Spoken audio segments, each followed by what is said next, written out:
Hello प्यारे साथियों, कैसे हो आप लोग। मेरठ वाले कोचिंग पर आपका फिर से एक बार स्वागत है। मैं अभिषेक चौधरी आज आपकी एक प्रॉब्लम सॉल्व करने आया हूँ। जैसे मुझे बच्चों से बातचीत करने में पता चला है कि ओएमआर शीट आती है जो बहुत इंपॉर्टेंट है। 20 नंबर के आपके एमसीक्यूज आने वाले हैं यूपी बोर्ड के पेपर में। ठीक है, चाहे वो क्लास 10 हो चाहे क्लास 12 हो, तो वो 20 नंबर के एमसीक्यूज आपके लिए बहुत ज्यादा इंपॉर्टेंट है। अब आपको, क्योंकि वो कॉपी में तो लिखने नहीं है, ओएमआर शीट आती है उसमें आपको फिल करने होते हैं। लेकिन उसकी एंट्री कैसे करनी है, क्योंकि एंट्री बहुत इंपॉर्टेंट होती है। अगर आपने एंट्री में दिक्कत कर दी तो आपके रिजल्ट में दिक्कत हो जाएगी, क्योंकि फिर नंबर ऐड ही नहीं होते। ठीक है, तो मैं आज आपको सिखाने वाला हूँ कि आप ओएमआर शीट में कैसे एंट्री कर सकते हैं, किस तरीके से एंट्री फिल करनी है, किस तरीके से आपको सर्कल करने हैं, किस तरीके से रोल नंबर भरना है। फुल डिटेल में आपको ओएमआर शीट पे लेके चलता हूँ, क्योंकि वो आपके लिए टाइम बहुत इंपॉर्टेंट है। तो ज्यादा टाइम वेस्ट करते ना करते हुए आपकी शुरुआत करते आ जाइए। जी आइए, आप आपको दिखाते हैं आपकी ओएमआर शीट कैसी आती है, आपको किस तरीके से फिल करनी है। आ जाइए। इस तरीके की कुछ आपके हमारी शीट आती है। ठीक है, जिसमें आपको अपनी परीक्षा तिथि, अपना रोल नंबर, अपने विषय का नाम, आपको डेट, सब चीजें मेंशन करनी होती है। ठीक है, अब आपको समझाते हैं किस तरीके। देखिए, पहले सबसे पहले आती है आपकी परीक्षा तिथि। ठीक है, यानी एग्जाम की डेट, जिस दिन की आपकी डेट होगी आपको वही डेट डालनी है। जैसे 24 तारीख होगी आपकी। ठीक है, दूसरा महीना होगा 2025 होगा। इसके बाद आ जाता है परीक्षार्थी का नाम, यहाँ आप अपना नाम डालेंगे। उसके बाद मेन चीज जो आती है, देखिए यहाँ पे तो ये दोनों चीजें इंपोर्टेंट थी, तो आपको समझ में आ गई, बहुत इजीली थी। लेकिन उसके बाद आता है रोल नंबर। अब ये रोल नंबर जैसे फिल करना है, जैसे इसने एग्जांपल के लिए रखा है 1 2 3 4 5 6 7 8 9।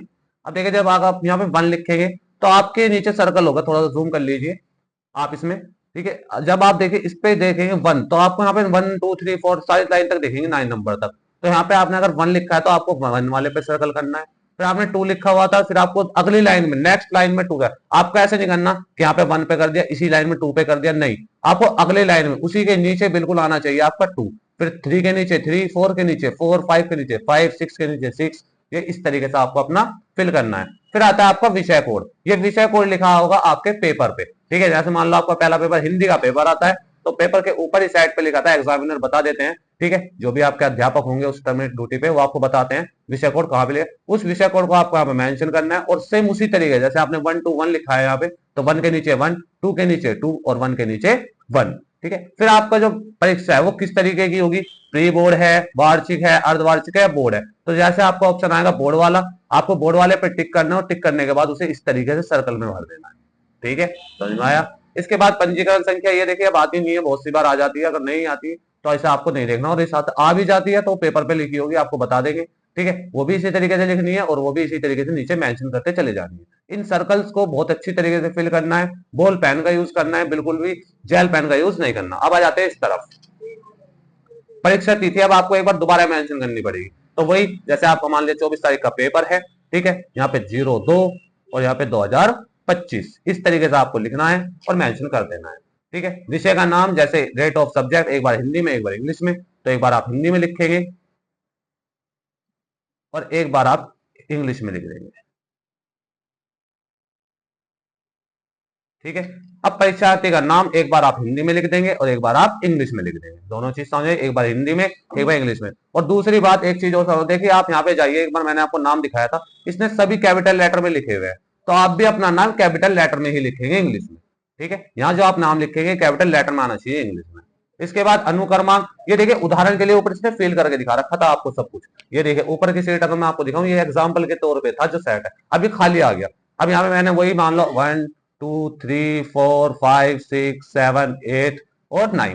ठीक है, आपने फिल करा, रोल नंबर 1 है तो 1 पे आपने सर्कल करा इस तरीके से, 2 है 2 पे सर्कल करा,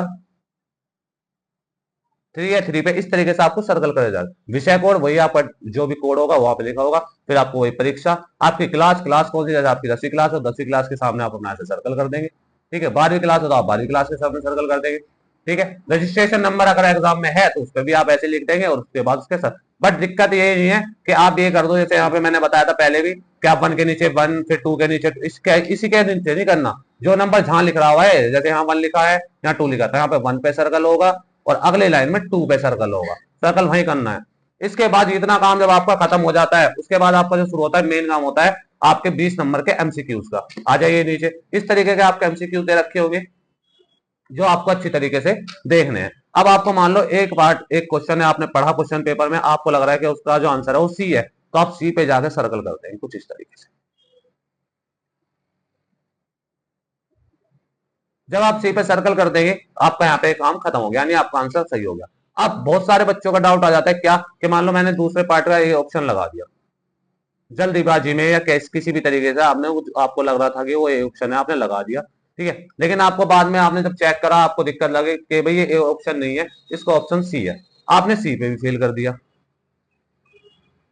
अब यहाँ एग्जामिनर आपके नंबर काट देगा, क्योंकि आपने देखिए ए भी भर दिया है, सी भी भर दिया है, क्योंकि अब आप या तो ए भरेंगे या सी, एक ही ऑप्शन भरना होता है, आपने दो ऑप्शन भर दिए, तो अब आप इसमें करेंगे क्या, जो आपका गलत है इसे आप काट देंगे इस तरीके से, इसे आप रोंग कर देंगे बिल्कुल क्लियरली कि मुझसे गलती से भरा है, ये ऑप्शन आपका बच जाएगा और ये ऑप्शन आपका ठीक होगा।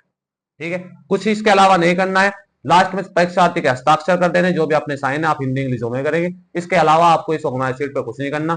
मैं फिर से बता रहा हूं, डेट, एग्जाम का नाम, अपना नाम कैपिटल लेटर में फिल करना है, ठीक है, रोल नंबर बहुत अच्छे से फिल करना है, यहाँ पे विषय कोड बहुत अच्छे से एग्जाम में देना है, उसके नीचे ही आप लाइन जो भी आप नंबर लिखोगे उसी के नीचे आपको सर्कल करना है, कुछ भी गलती नहीं करनी। ऑप्शन में जाएंगे, जब आप एमसीक्यूज करेंगे तो ऑप्शन में अगर मान लो आपका कोई गलत हो जाएगा तो उस पर ऐसे क्रॉस कर देंगे और दूसरा ऑप्शन अपना करेक्ट कर देंगे। कोई व्हाइटनर यूज नहीं करना, कुछ और यूज नहीं करना, ठीक है, आप अपना अच्छी तरीके से इसी तरीके से फिल करेंगे। इसके अलावा अगर आपको कोई दिक्कत दोबारा आती है तो आप मुझे कमेंट कर सकते हैं, आप मुझे कमेंट करेंगे, मैं आपकी प्रॉब्लम फिर सॉल्व करूंगा। ये हमारे सीट की प्रॉब्लम बहुत ज्यादा आ रही थी बच्चों की, एंट्री में गलती करते हैं। देखिए बोर्ड में एंट्री का बहुत बहुत बहुत ज्यादा योगदान है, एंट्री आपको बहुत अच्छे से फिल करनी पड़ेगी, अगर एंट्री की दिक्कत हुई तो आपका रिजल्ट तक रुकने की नौबत आ जाती है।